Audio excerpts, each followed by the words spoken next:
Stop everything. Because this story takes a dramatic turn almost nobody saw coming. What was presented as a bold strategy is now facing intense scrutiny as critics warn the United States could end up paying a much higher price than expected.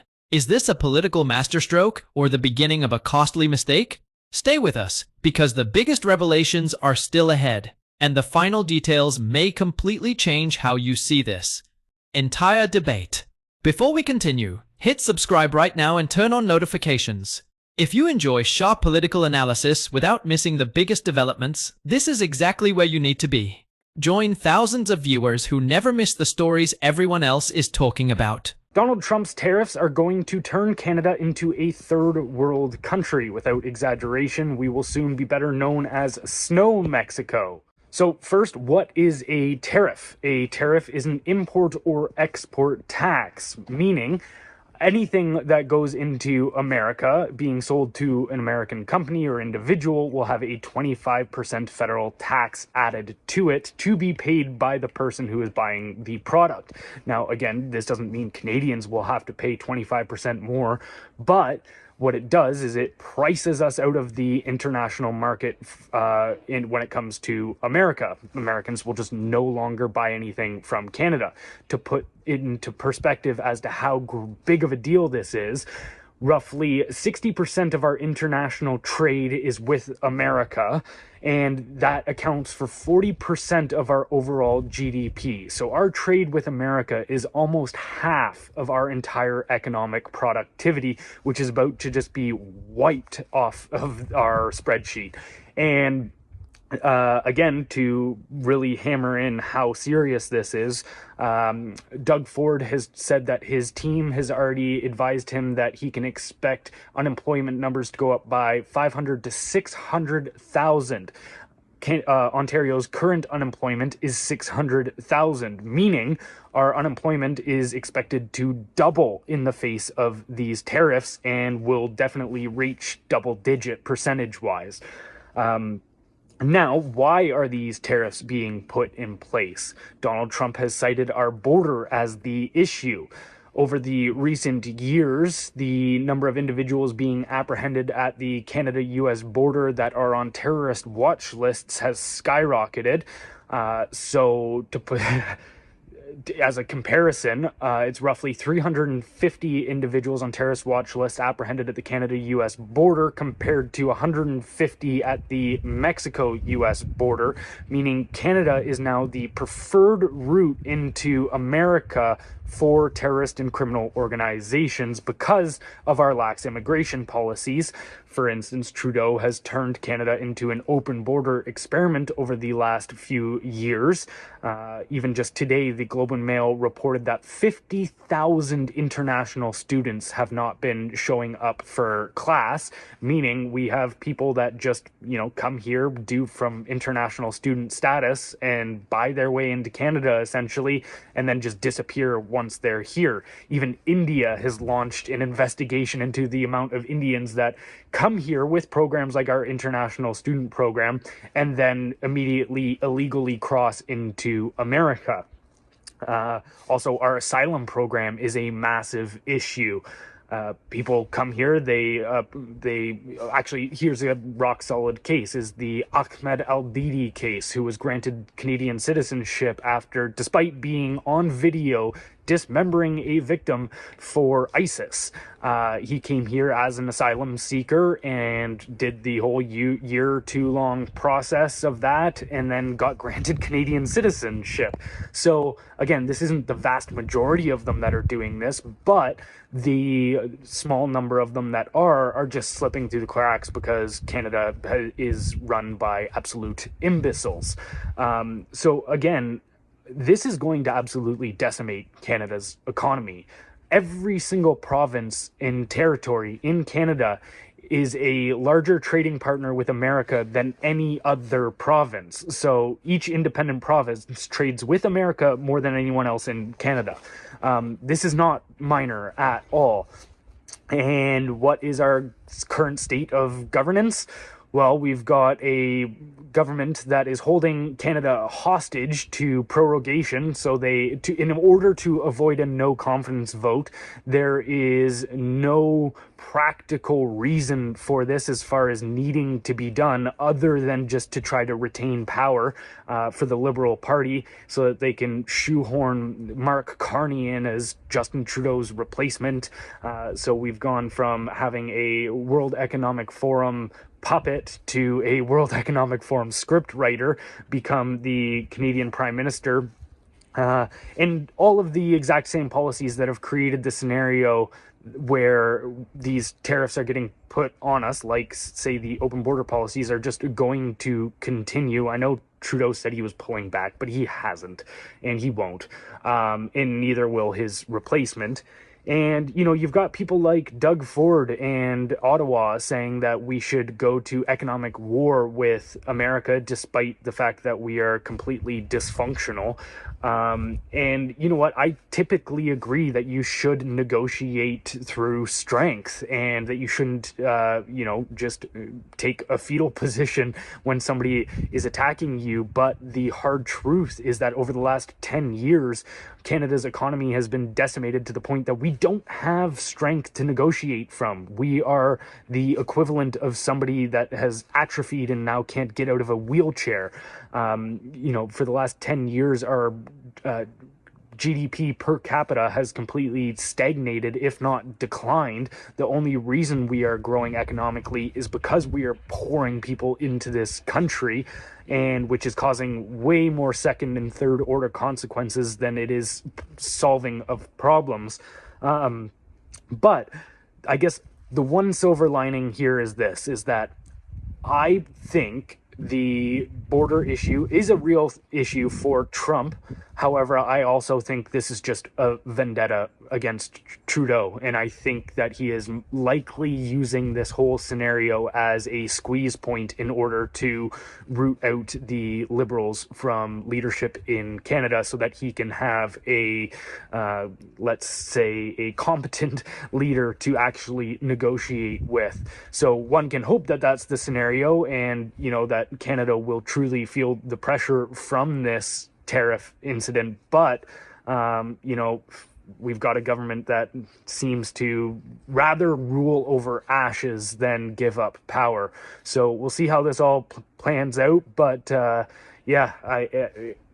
not trying to just be an alarmist here, but things are going to get real shaky for Canada. Just when it seemed this controversy couldn't get any bigger, another layer of the story began raising even more questions. Supporters argue one thing, opponents argue another. But what matters most is how the consequences could affect businesses, consumers, and the political landscape. If these warnings prove accurate, the most surprising detail is coming up next, and it's something many viewers haven't heard discussed anywhere else.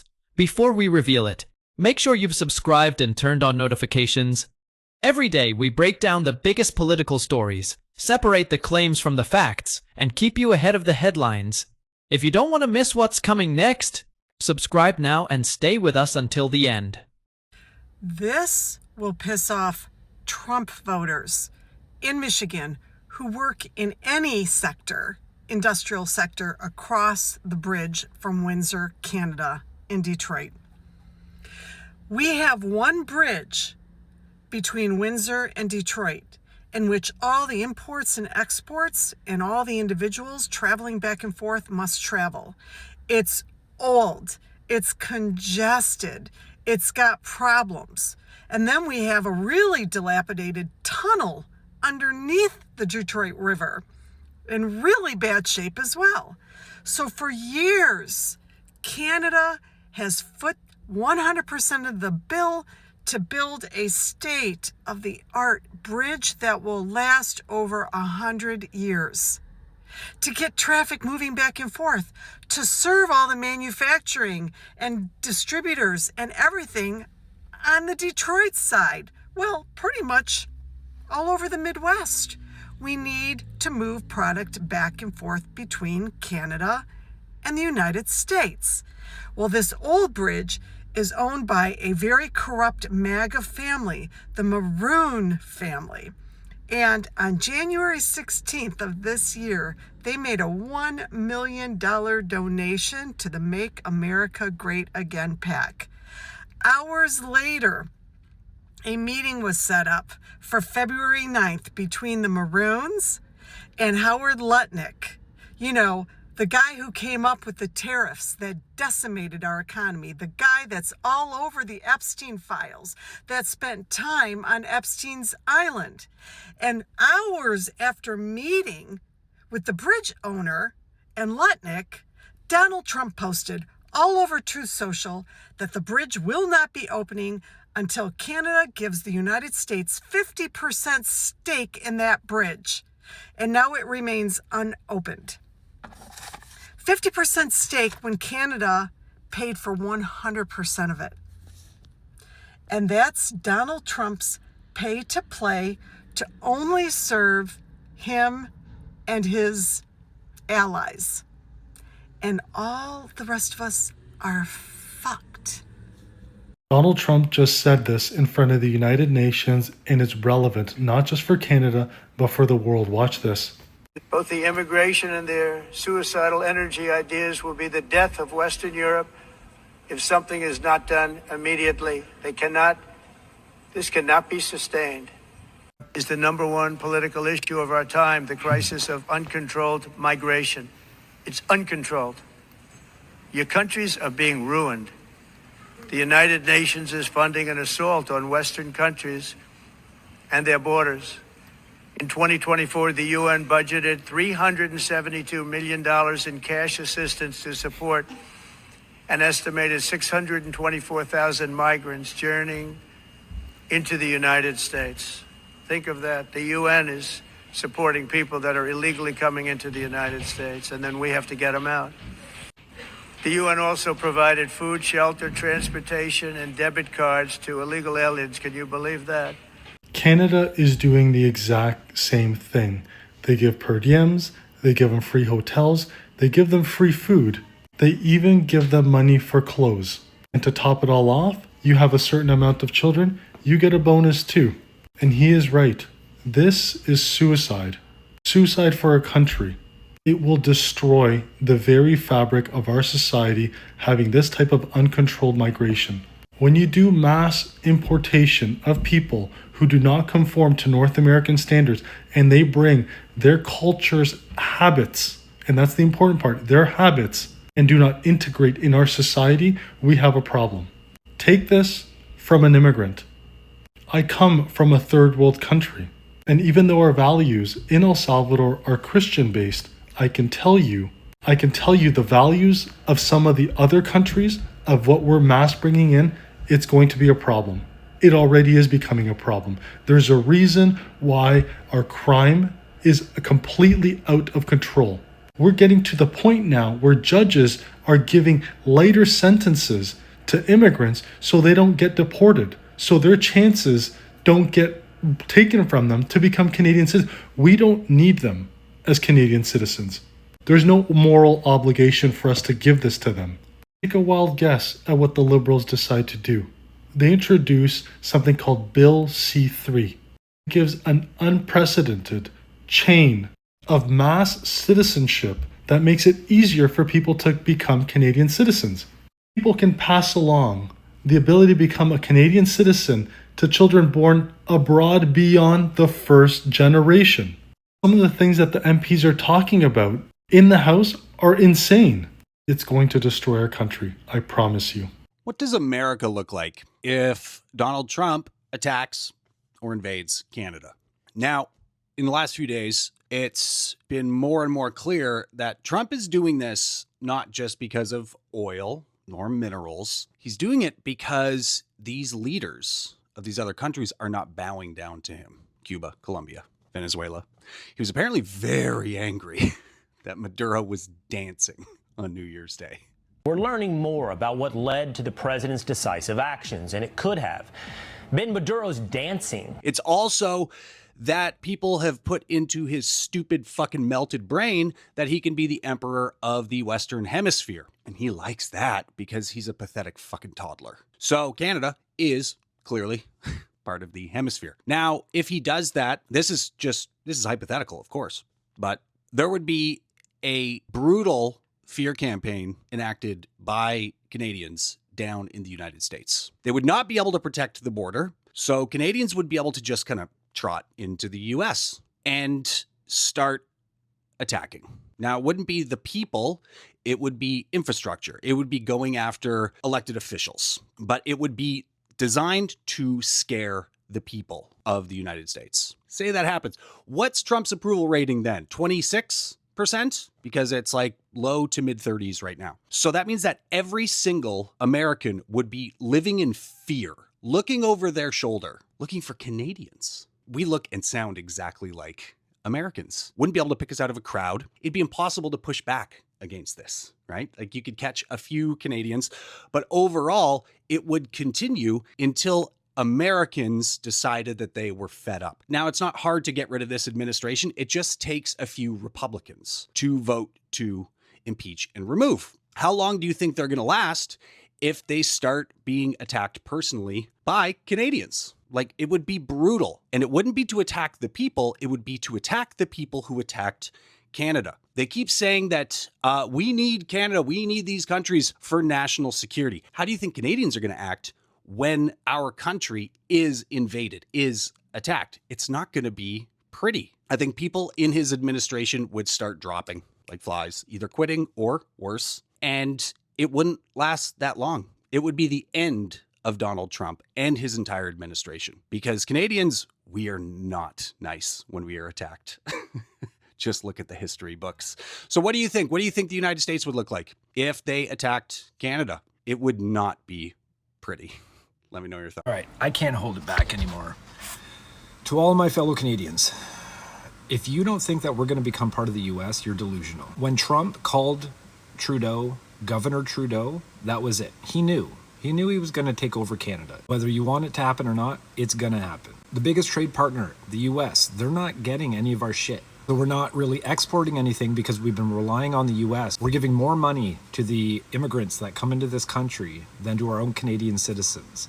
We can't sustain our economy anymore. We're cooked. We're cooked. And when our piece of shit prime minister met with Trump and he said, never say never, he knows he's just not going to say anything. That whole meeting was just to basically be like, yeah, go fuck yourself. I'm going to own your country. So Canada will go through a recession. Housing market's going to crash. Everything's just going to go down.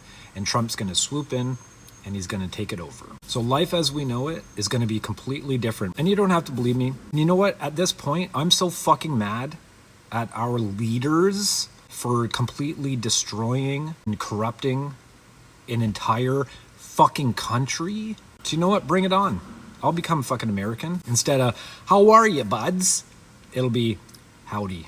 There is a pretty good chance that over the course of the next couple of years, Canada is going to get absolutely slammed by the United States of America. Because of this slamming, hundreds of thousands of people could lose their jobs, the Canadian economy could falter, and it's not going to be comfortable. Fortunately, I wish that I didn't have to say this, but this could have been somewhat avoided. Not because we can control or predict the actions of another country, not because we can stop Donald Trump from doing what he's going to do. Instead, we could have weathered this storm if we decided to act like a serious country for the last decade and get our house in order. Instead, we decided to vote for a government over and over and over again that undermined the sovereignty, economic prosperity, and culture of this country. A government that undermined resource industries, a government that refused to build pipelines, a government that printed cash and spent way too much money that it didn't have, a government that undermined the values of a free market, a government that told you its own legitimacy was in question because it was founded on genocide and colonialism. Now, because of that, we're in a position where Donald Trump can do whatever the hell he wants to us. There's very little we can do at this point that's actually going to fix that.